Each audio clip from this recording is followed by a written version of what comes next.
আজকে আমি মাছের ডিমের বড়া বানাবো। তার জন্য মাছের ডিম নিয়েছি, বেসন দিচ্ছি, পরিমাণ মতো বেসন দিচ্ছি, পেঁয়াজ দিচ্ছি,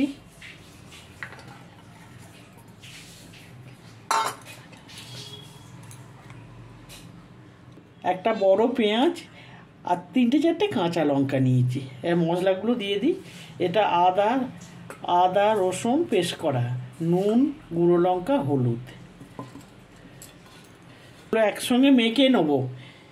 একটু স্বাদ মতো মিষ্টি দিচ্ছি, সামান্য একটু জল দিতে হবে। জল না দিলে বেসনটা মেশানো যাবে না, ওই জন্য অল্প একটু জল দিলাম।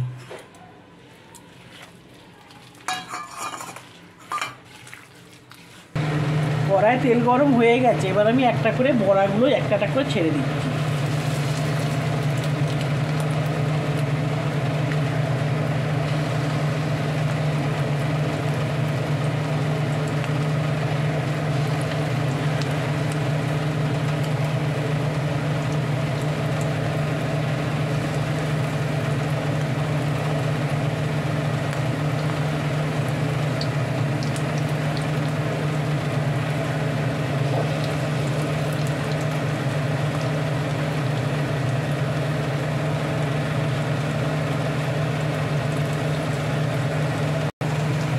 এক পিঠটা হয়ে গেছে, এবার উল্টে দিচ্ছি।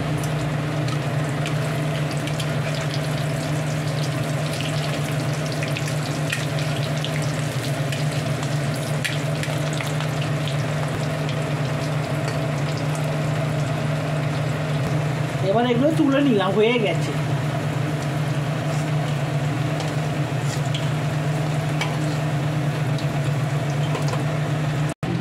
মাছের ডিমের বড়া হয়ে গেছে, ভেঙে দেখছি সেদ্ধ হয়েছে। কি সুন্দর সেদ্ধ হয়েছে, দেখো মুচমুচে হবে। কেমন লাগলো জানিও, পাশে থেকো বন্ধুরা।